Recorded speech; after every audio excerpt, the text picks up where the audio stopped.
તો જય દ્વારકાધીશ ને જય શ્રી રામ. તમારા બધાનું સ્વાગત છે આપણા નવા બ્લોગમાં.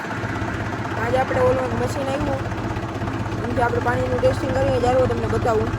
તો આપણા બોરમાં ખારું કે મીડિયમ પાણી હોય જેનાથી આપણે ફુવારામાં આપણા માંડવીના પાંદડા ભરી જતા હોય કે હુકાઈ જતા હોય તો આ છે એનું સોલ્યુશન. તો અત્યારે આપણે આ મશીન ડેમો માટે લેવા છે. આ સક્સેસ થઈ જાય તો આપણે એક આવું મશીન લેવાનું હોય ને આ છે બોર. જો આપણે આ બોર કરાવ્યો તો આમાં સારામાં સારું પાણી છે, પણ આપણે આમ ફુવારા ચાલુ કરીએ તો એ પાણી હાલે એવું નથી. પાંદડા કોકો ફૂકાઈ જાય એટલે આપણે રેન પાઇપ પાથરી દીધી. આનાથી બાકી ખબર પડે મશીનથી કનેક્ટ કરીને આપણે પાણી ફિલ્ટર થઈ જાય એમાં, અને પછી ચેક કરશું 2-3 દિવસ પછી કે પાંદડા હુકાય કે નહીં. તો અટાણે જોવા રેન પાઇપ પાથરી દીધો. હવે ઓલું મશીન ફિટ કરીને જોઈએ એનું રિઝલ્ટ કેવું આવે. એની મદદથી ખબર પડી જાય કે માંડવીને કંઈ ફેર પડે કે ના પડે. આ મશીન પુણે મહારાષ્ટ્રનું મેન્યુફેક્ચરિંગ છે. આમાં 2 ફિલ્ટર આવે. એ ફિલ્ટરની મદદથી આપણું પાણી ફિલ્ટર થાય ને પછી આપણે પાકમાં પાઈએ તો એના જે તત્વ હોય એ ખારા પાણીના જે તત્વ હોય એને નાશ કરી નાખે, બારી નાખે ને પછી આપણે માંડવીમાં જાજો અસર પડતો નથી. તો આનું રિઝલ્ટ આપણે હજી જોયું નથી. 2 દી પછી જોઈએ તો અટાણે નળીને હલાડી દઈએ.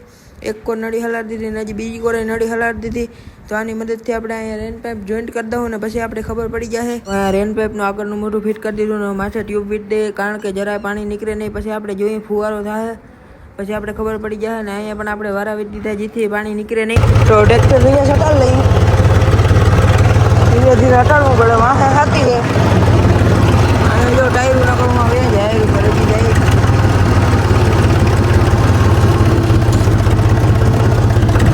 આનું કનેક્શન એ કરી દીધું હરખી રીતના ડબલ ફેસમાં આવે ને જો આમાં લાઇટ પર બળવા માંડીને આ થઈ ગયું ચાલુ. તો આ થોડીક વારમાં ફિલ્ટરિંગનું કામ ચાલુ કરી દે. તો ફુવારા ચાલુ થઈ ગયા ને હવે આપણે 2 દી પછી જોવું કે આનું રિઝલ્ટ કેવું આવે. બાકી આ મશીન છે જો આવી રીતનું ઓવનું મશીન હોય એમાં 2 ફિલ્ટરો આવે. આવી રીતના જો ચાલુ થઈ જાય. ગુજરાતમાં વધારે પડતા ખેડૂતને ખબર નથી આ મશીનની.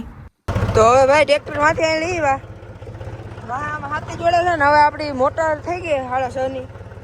આપણે પાસે હતી એમાં થોડોક વાંધો હતો એ અમે કરાવ્યો. હવે દંડો લેવા જવાનો છે. બીજી વાડીએ પડ્યો એક ભાઈની, તો અહીંયાથી દંડો લેવા જવાનો છે. બાકી અટાણે ઓલું આપણો હાલ જ છે જો કાઢવા.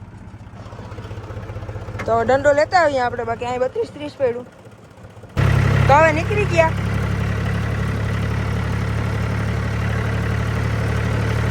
કટકો લેવા જઈએ હવે. તો આપણે મારે લેનનો દંડો પડ્યો અહીંયાથી ટ્રેક્ટર મળે એટલી જગ્યા નથી. તો અહીંથી જ આપણે ટ્રેક્ટર રિવર્સમાં લઈ જવું જોઈએ, કારણ કે 2 બાજુ માંડવી છે તો અહીંયાથી ટ્રેક્ટર મળે એવી જગ્યા ના હોય. તો અહીંથી જ આપણે રિવર્સમાં ટ્રેક્ટર લઈ જઈએ. તો જો પૂગી ગયા. અહીંયા હે દંડો, આ એ લઈ જવાનો હોય. તો જો હાથીમાં દંડો બાંધી લીધો. હા હવે જાય ઘેર. તારે લગભગ મોટરે આવી ગયા હે. પછી કર્યું પાછું ચાલુ. તો જો રોડ ઉપર ચડાવી લીધો ને એક જણાને મારે એવું પડ્યું નકર આ મહિને નહીં રોડ ઉપર રેડી થઈ ગયું. હવે અહીંયાથી આપણે તો અહીંયા ભાઈ આપણે ગોડાઉનની ઘરની સામે ટ્રેક્ટર રાખતી રહો. હવે અહીંથી આ દંડો છોડીને લઈ જાવો જોઈએ ઉપાડીને. બાકી વાંક આંગળીની પાટી 2માંથી કંઈ ડિવાઈડરથી નીકળે એમ હે નહીં.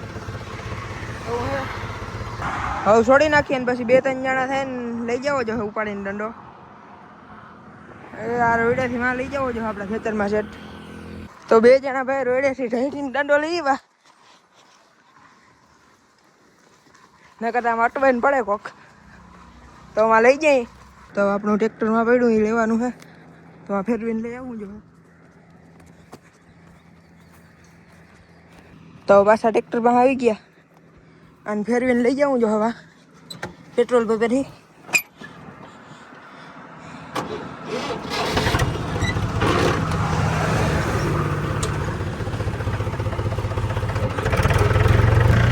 તો જવા દઈ. નાડો જો અહીં પડ્યો લગભગ તો નહીં પડે તો ધ્યાન રાખતા જાય. ઊભું રાખવું નથી લેવા. બાકી ફેરવીને આવવા જાય. હજી આપણે પટ્ટી ચાલુ જ છે ટાઈપકા ફુવારા જેવી રેન પાઇપ. તો આવી ગયા ને અહીંથી જવા દઈએ.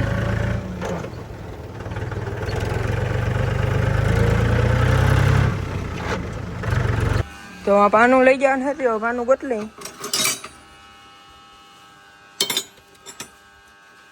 અમે બધા પેડા પાને એમાં જોઈ લે. ફોડ હતા લઈ જવાનું હે.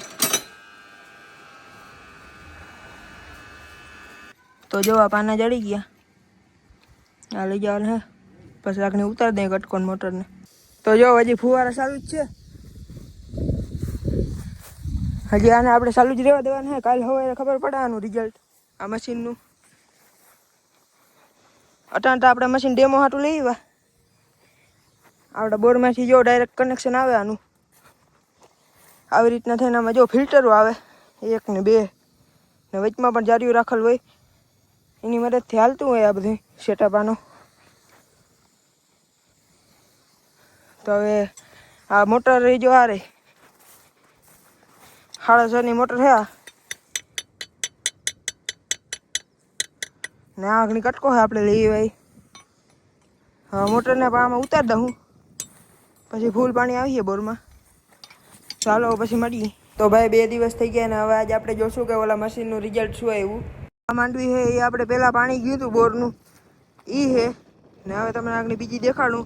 એમાં આપણે ઓલું મશીન ફિટ કરીને નાખી હતી મોટર. જો આમાં આપણે ઓલા પટ્ટીવાળા ફુવારા મૂક્યા હતા રેન પાઇપ ઓલા મશીનની મદદથી. તો જો આ એક આ જ બોરના પાણીમાંથી ભાઈ જો ક્યાંય નથી, આખી રાત ચાલુ હતા, એક પાંદડું ક્યાંય નથી પહેર્યું. 2 દિવસનો આ રિવ્યુ છે, એક પાંદડું જો નથી પહેર્યું ક્યાંય. આ થોડા હુકારાને લીધે હતા. આ પડી 2ની મોટર છે ને અટાણે આપણે આમાં ઉતારી 6.5ની મોટર છે. આની અંદર અટાણે 6.5ની મોટર છે ને આ 2ની મોટર હતી એ કાઢી લીધી, પેલા 2ની મોટર હતી. તો હવે જો તમને અહીં દેખાડું, આપણે અહીંયા મહેન્દ્રાની મદદથી મોટર ઉતારી દીધી હતી આમાં બોરમાં. હજી બધી પાના નહીં પડ્યા, જો પહેલાંની માંડવી સુકાઈ ગઈ. આપણા બોરમાંથી પાણી વાયુમાં જાય, જો દેખાડ દઉં તમને. પાણી વાયુમાં જાય લેનની મદદથી.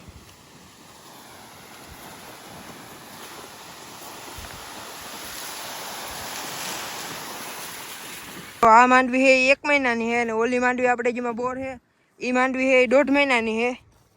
એટલે થોડો ઘણો ફરક છે બે માંડવીમાં. આપણે પાણીની અટાણ સુધી ફૂલ તાણ હતી, પણ હવે બોરને થઈ ગયો, મશીન આવી જાય થોડાક ટૂંક જ સમયમાં. અહીંયા તો આપણે ડેમો માટે લઈ આવ્યા તો ઓલું મશીન, પણ હવે આવી જાય પછી જો માંડવીમાં પાણીની ફૂલ ઓલું આવી જાય.